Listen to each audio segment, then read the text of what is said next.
Bonjour les amis, j'espère que vous allez bien. Aujourd'hui, une fois n'est pas coutume, on va parler un petit peu d'actualité. Pas de l'actualité toute fraîche, ni de la politique, mais quelque chose qui nous rapproche ou nous éloigne. C'est un peu toute ce marasme qu'il y a actuellement dans notre société, qui nous influence directement ou indirectement dans notre mindset, dans notre vision du monde et dans notre vision de l'autre.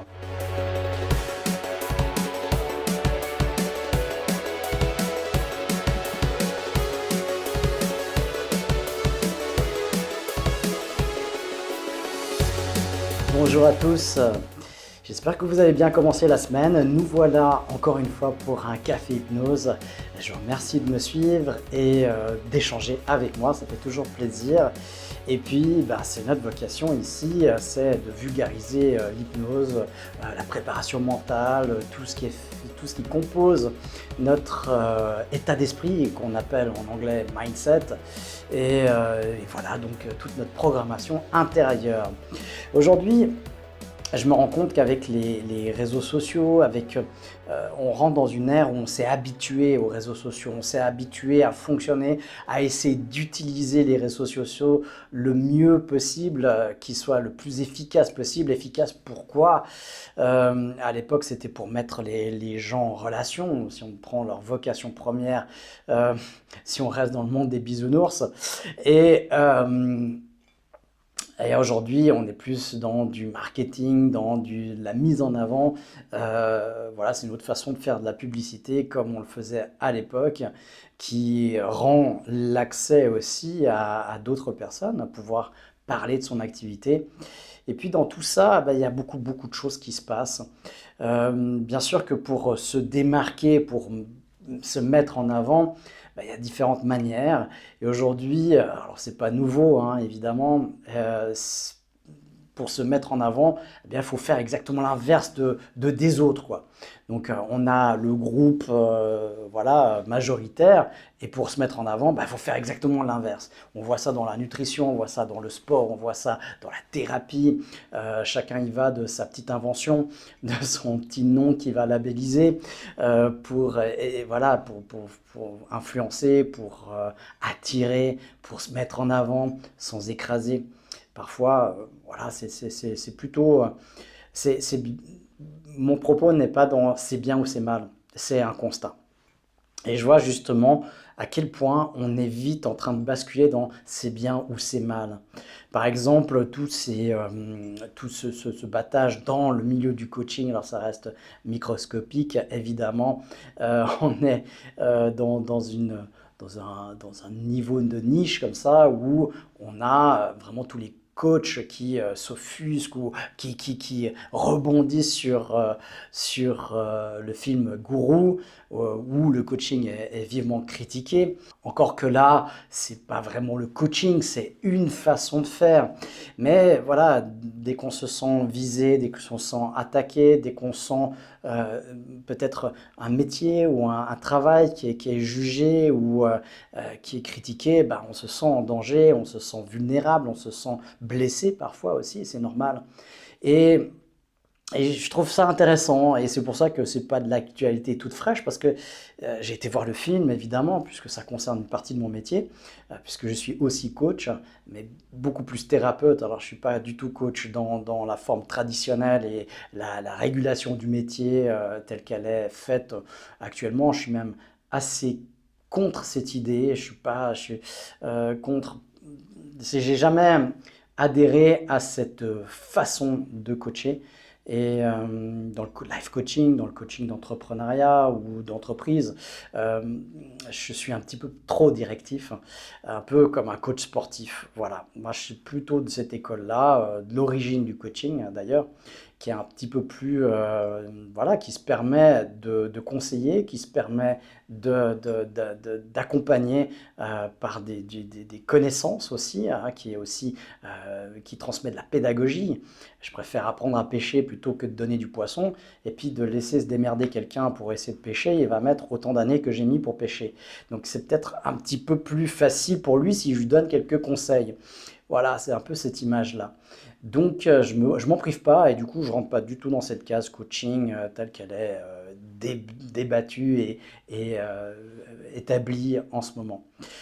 Et là aussi, je suis pas euh, dans ma pratique, c'est pas ma pratique et je dis pas que c'est mauvais, je dis pas que c'est nul, je dis pas que c'est et c'est là où justement il faut faire attention parce que il y a quelques années quand on avait les premiers films sur le coaching, moi ça fait 15 ans hein, que je fais ça, donc il y a une vingtaine d'années, il y avait un ou deux films qui s'appelaient, par exemple le film français aussi, qui s'appelait Le Coach. Et donc, c'est un film plutôt humoristique et léger, où on apprend deux, trois trucs, qui est sympa, où on montre les avantages d'un coaching avec beaucoup d'humour, avec, voilà, dans la plaisanterie, dans la rigolade. Et aujourd'hui, ben, j'ai l'impression que tous ces anciens films, ils sont vus par le prisme, c'est dangereux, c'est horrible, faut se mettre contre ça, il faut lutter contre ces choses-là. Et c'est là où c'est un petit peu vicieux, c'est que ça nous met les uns contre les autres en disant moi c'est mieux ce que je fais que toi ou que ça, ou là il y a deux positions dans les coachs, c'est ah mince, qu'est-ce que c'est que ce film à la con qui nous critique, et puis l'autre c'est ah non moi je fais surtout pas ça. Et ça c'est très voilà le coaching à ce moment, c'est ah, c'est vraiment horrible le film, on le pointe du doigt, ce genre de coaching c'est horrible, ah, moi je fais surtout pas ça, et puis comme ça ben voilà on se dédouane ou on se dissocie de ça et on lutte contre, on va se mettre les uns contre les autres. Et je trouve ça dommage. Je trouve ça dommage, comme s'il y avait qu'une seule voie possible, avec une seule façon de voir les choses. Et c'est marrant parce que cette façon d'accuser, de pointer et tout ça, c'est souvent des gens qui se disent ouverts d'esprit, qui sont dans le partage, dans la communication, dans des relations humaines et qui mettent l'humain en avant et qui se montrent des fois les plus intolérants possibles et les plus radicaux possibles. Et ça, je suis stupéfait. Alors, je l'ai vu souvent. Moi, je suis issu du milieu d'artistique, du théâtre hein, et de la peinture. Et j'ai jamais vu autant de gens fachos que dans ce milieu-là. Mais sans s'en rendre compte. Vraiment, ça passe crème comme ça. Voilà, c'est des gens qui sont hyper dans la critique, hyper dans le jugement. J'ai jamais vu des gens aussi dans le jugement que dans ce milieu-là. C'était horrible et pour tout le monde. D'ailleurs, les anciens collègues du comédien du théâtre, ils étaient des fois malades rien que par le regard des autres quand on était au conservatoire ou ailleurs. Et ça les brisait psychologiquement tellement qu'ils sentaient une pression par rapport à la critique de l'autre. Et puis si on n'était pas critique vis-à-vis de nos collègues, des spectacles, tout ça, c'est on était nuls, quoi, enfin, en général. Et puis, à travailler avec des metteurs en scène qui étaient mais des fachos, mais absolus, absolus, qui ne laissaient pas, qui n'arrivaient pas à communiquer, à ouvrir dans un autre état d'esprit, à s'ouvrir à d'autres visions, à écouter aussi, ne serait-ce que ça. Et voilà. Donc, là aussi, dans la thérapie, dans l'accompagnement, est-ce qu'il n'y a qu'une seule voie possible? Est-ce qu'il n'y en a qu'une seule qui est bonne et qui est vraie? Alors moi, effectivement, mon cheval de bataille, c'est rendre que les accompagnants soient professionnels. Ça, oui, ça, je pense que c'est vraiment, vraiment important. C'est parce qu'on a la responsabilité d'humain derrière et on a vraiment cet engagement à accompagner les autres. Alors, des dérives comme ça, eh bien, on a dans tous les métiers, des gens qui sont dans la mythomanie, qui sont dans le narcissisme au plus haut point et qui parfois vont bousculer de manière pas très déontologique. Oui, ça arrive, ça se passe mais dans tous les métiers. pas seulement dans le coaching, pas seulement dans la thérapie. Moi, quand je fais de la thérapie puis j'accompagne des gens, et comme j'ai accompagné pendant 5 ans des gens qui étaient en rupture avec le monde du travail, eh bien, les histoires que j'ai entendues de personnes qui sont dans le monde du travail, juste en tant qu'employés, mais dans tous les domaines possibles, les histoires de pression, de pervers narcissiques, de brutalité, de violence verbale et physique parfois aussi, c'est inouï, incroyable à quel point j'ai entendu des histoires catastrophiques dans le monde de l'entreprise. Et du coup, est-ce que ça a fait l'objet d'un film? Ça a fait l'objet de choses, voilà, de critiques, d'observations? Ben non, jamais. C'est assez fou quand même. Et donc, des personnes qui pourraient être une ressource, qui pourraient accompagner, alors on va dire, ok, le coaching, on va mettre de côté, et puis, ben voilà, on va balayer ça parce que c'est horrible, on l'a vu dans un film, c'est donner son pouvoir à quelqu'un d'autre. Euh, et oui et non, c'est-à-dire que là aussi, ce qui me fait marrer, que beaucoup s'expriment sans avoir vécu. Et ça, c'était aussi, ben, il y a quelques années, quand le livre Da Vinci Code était sorti. Ça a fait vraiment un succès, mais incroyable. Et puis, ça a tellement fait de succès, un succès populaire, que tous les mouvements, tous les gens appartenant à la pseudo dans des mouvements ou des milieux pseudo-intellectuels, s'étaient rassemblés sur des plateaux télé pour débattre de Da Vinci Code. Est-ce un livre intéressant? Est-ce que c'est de la littérature? Est-ce que c'est... Et puis, sur la RTS, donc la première chaîne de Suisse romande, eh bien, ils avaient réuni tout un plateau avec justement tous ces intellectuels pour débattre de ce livre. Est-ce qu'il est bien? Est-ce qu'il n'est pas bien? Mais déjà, le sujet, on s'en fout, que ce soit bien, ça ne va pas bien. Est-ce qu'il y a besoin d'une validation pour que ça nous plaise? Et puis, la plupart des gens, après, vont chercher une validation. C'est, ah, ils ont dit que c'était bien, c'est donc que c'est bien. Donc, j'ai le droit de l'aimer. Sinon, on n'a pas le droit. Et ça devient, aujourd'hui, on est dans une pression culturelle qui est énorme de ce type-là. Et donc ces gens, ils sont là à débattre, et je suis le débat parce que j'avais lu le livre bien avant, et puis bah, il m'avait bluffé ce livre, et j'avais adoré. C'est un roman, hein, donc on le prend comme ça, et puis voilà. Mais en même temps, on découvre plein de choses, voilà, qui peuvent nous intéresser à faire des recherches et à creuser dans différents domaines. Et là, ces personnes-là débattent. Alors il y a la plupart, et je pense sur 10, je ne sais plus exactement combien ils étaient sur le plateau, mais une dizaine, ou proche de ça, au moins 9 étaient contre, disaient que c'était de la merde, ils critiquaient, mais ils dégueulaient dessus, mais vraiment violemment. D'ailleurs, il y avait sur ce plateau télé un de mes anciens metteurs en scène et enseignants de théâtre, ça m'a pas surpris. Et puis, il y en avait un qui était un peu plus mitigé. Alors, il n'était pas pour, mais il mettait un petit peu des bémols. Et puis, à un moment donné, là, c'est une erreur journalistique, hein, j'imagine, celui qui menait le débat. Et il dit à ce moment-là, eh mais, du coup, qui l'a lu sur ce plateau? Vous l'avez lu? Où il pose la question à une personne qui dit non, non, moi je ne l'ai pas lu. Puis après, il dit, mais qui l'a lu? Et là, il n'y a personne qui l'a lu. Personne n'a lu le livre. Ils sont là à débattre sur un plateau de télé, invités à débattre de quelque chose que personne ne connaît en final. Alors ils sont critiques, évidemment, mais personne ne l'a lu. Et on est un peu sur cet aspect-là. Là aussi, je vois beaucoup de gens qui s'expriment sur le film Le Gourou en disant, ben voilà, c'est une métaphore où ils ont repris textuellement des choses de coachs internationaux tels que Tony Robbins, je vais citer que lui, mais il y en a plein d'autres. Et au fait, du coup, c'est de la merde. Mais moi, j'ai jamais, et en plus, c'est avec beaucoup d'ego en disant, ah oui, moi, j'ai jamais participé à un congrès comme ça ou à un séminaire comme ça avec Tony Robbins. Ah non, mais surtout pas, j'aurais, et entre les lignes, j'aurais peur de tomber dans une secte, quoi, en fait. Et finalement, ben voilà, c'est des débats de nouveau sur quelque chose qu'ils ne connaissent pas. Et, c'est triste, justement, de couper la curiosité. Ces éléments-là, en fait, ils sont là pour nous couper les uns des autres et nous couper de la curiosité. Et c'est ce que j'enseigne au tout début la plupart de mes cours, c'est des 4 niveaux d'apprentissage. Premier, c'est je sais pas que je sais pas. Je sais pas que je suis ignorant.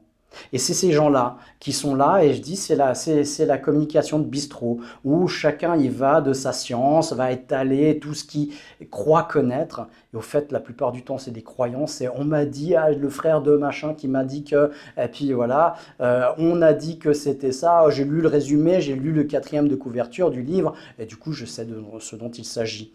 Et je sais comment c'est écrit, et je sais que c'est du n'importe quoi.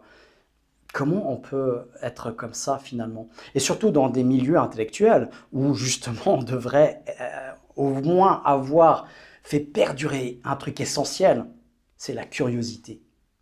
La curiosité, au moins de se renseigner, de découvrir, est-ce que c'est vrai, est-ce qu'on m'a dit ce que je vois, c'est vrai? Est-ce qu'on a le droit de penser par soi-même ou il faut gober tout ce qu'on nous raconte? Et comme ça, je reste dans inconsciemment, incompétent, je ne sais pas que je ne sais pas. Et on est tout le temps dans cette phase-là, sauf si on va creuser, même pour quelque chose qu'on n'aime pas a priori. Moi, je vais souvent m'intéresser aux choses qu'on m'a dit, c'est de la merde. On me dit c'est de la merde, ah c'est cool, je vais aller chercher pour voir par moi-même si c'est vraiment de la merde ou ce qu'on m'a raconté c'est des conneries. Et c'est souvent le cas. C'est souvent des conneries. Et là, on peut rétablir de la justice ou de la justesse par rapport à ce qui nous est raconté. Et ça, ce que je vous invite à faire aussi, parce que, en étant un spécialiste de l'hypnose, et comme je vous ai dit en préambule, ici, dans ce café hypnose, on est là pour parler, débattre de l'hypnose, pour expliquer, pour vulgariser aussi cette notion-là. Et je vois tellement de choses, tellement de gens qui savent mieux que moi ce que c'est que l'hypnose, alors que ça fait 15 ans que j'en fais. Et eux, ils ont vu un truc à la télé, on leur a dit que, et ils savent mieux que moi ce que c'est. Et ok, je ne veux pas me battre contre eux, hein. Pour moi c'est ok, hein, intéressant. Et des fois, je vais même qu'ils m'expliquent ce que c'est. Et je suis stupéfait de voir à quel point la bêtise n'a pas de limite. Mais quand elle s'ignore, elle n'a aucune limite. C'est incroyable. À quel point des gens ne se rendent même pas compte du niveau de leur ignorance et comment ils l'étalent. Et donc ça équivaut à de la bêtise, effectivement. Alors, là aussi, on est souvent dans des systèmes de croyances, même la plupart du temps sans le savoir, sur l'hypnose. Parce qu'on a été baigné comme ça depuis le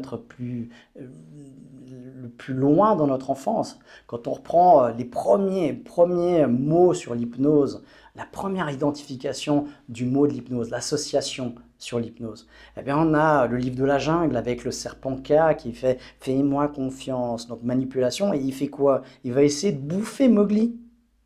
Du coup, c'est le cerveau reptilien qui est engagé. C'est dangereux. Et donc, il faut s'en défendre. Il faut même accuser, il faut même dénoncer pour s'en défendre mieux. Ensuite, eh bien, il y a tous les trucs du fantastique ou film d'horreur. Le premier film qui s'est appelé Hypnose, c'est un film d'horreur avec Kevin Bacon. Eh bien oui, c'est ça, effectivement. Et donc ça rentre à l'intérieur de soi, même si on n'a vu qu'une affiche, on n'a même pas forcément besoin de voir le film. On a déjà un a priori, on a déjà quelque chose qui s'inscrit à l'intérieur de soi.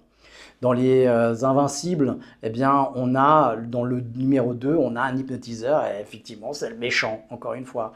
Donc c'est soit du truc extraordinaire, on peut tout faire, comme les magiciens dans le film, je ne sais même plus comment il s'appelle. Alors là, voilà, on peut tout faire et n'importe quoi, et donc manipuler les autres sans qu'ils le sachent et à leur détriment. Ou alors, on peut les manipuler contre leur gré en étant le méchant qui va déjouer, qui va persécuter les autres. Et donc, on a de manière même inconsciente toutes ces choses-là qui sont implantées à l'intérieur de soi. Et voilà, la seule chose qui peut faire dépasser ça, c'est la curiosité, qui fait prendre conscience qu'on ne sait pas. La curiosité, c'est de se dire, ok, ce bouquin, on me l'a déconseillé, on l'a dit que c'était de la merde, eh bien, allons voir si c'est vraiment le cas. Et à ce moment-là, eh bien, on pourra faire un avis, c'est vraiment de la merde, ok, ou, non, il est plutôt génial. Eh bien, le film, c'est pareil. Alors moi, j'ai beaucoup apprécié le film. J'ai trouvé excellent, c'est un bon thriller. C'est des choses qu'on peut retrouver aussi, hein. Il y a un glissement dans la mythomanie, et puis c'est très subtil. Et le nombre de personnes qui ont fait ça, dont les gens qui critiquent, qui dénoncent ce film, qui ont rajouté un petit peu, un petit quelque chose par métaphore ou pour suggérer quelque chose à quelqu'un ou pour donner du poids à leurs propos. Et puis du coup, bah, là, c'est illustré dans le film par un truc vraiment énorme qui va le faire basculer dans un non-retour, évidemment. Mais, euh, mais le nombre de personnes qui ont fait ça et qui dénoncent, qui sont là les premiers à dire ouais, tiens, tiens, tiens. Voilà, et donc, mais mon propos aujourd'hui, c'est de dire, ok, arrêtons d'être contre tout ce qui est pour et pour tout ce qui est contre. Arrêtons d'être dans l'opposition permanente, parce que à force, on se rend même pas compte à quel point on est manipulé et comment on se manipule. Et ça m'arrive des fois, et ça j'adore faire ça. Quand je vois quelqu'un qui est en polarité, parce que c'est un métaprogramme, comme on dit. C'est un programme qui fait que quand quelqu'un va dire blanc, l'autre il va dire noir automatiquement. Et ça, ben, dans mes études de théâtre, tout le monde était un peu comme ça. Pas un peu, était beaucoup, carrément, catégoriquement comme ça.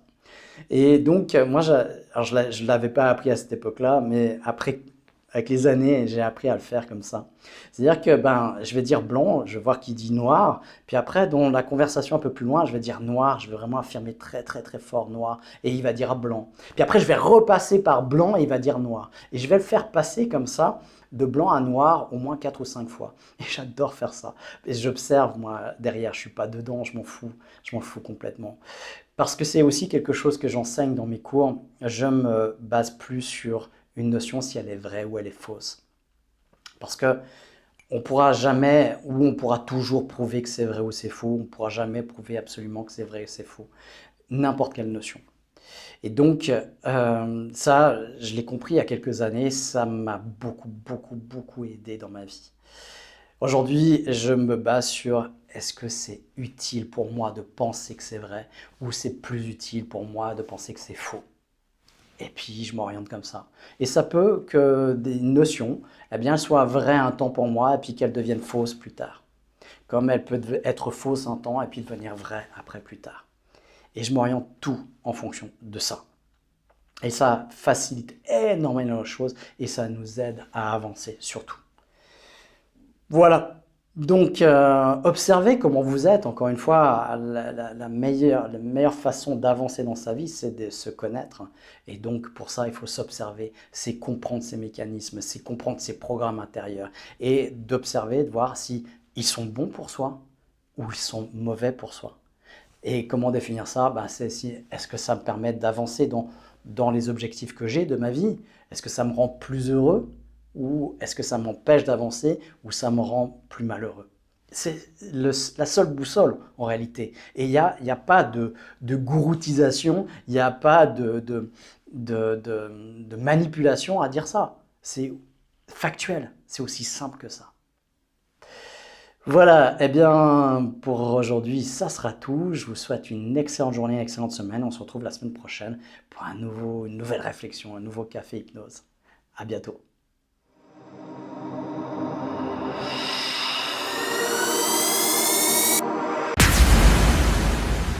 Nous fonctionnons à 95% avec des automatismes qui se répètent de jour en jour, de mois en mois.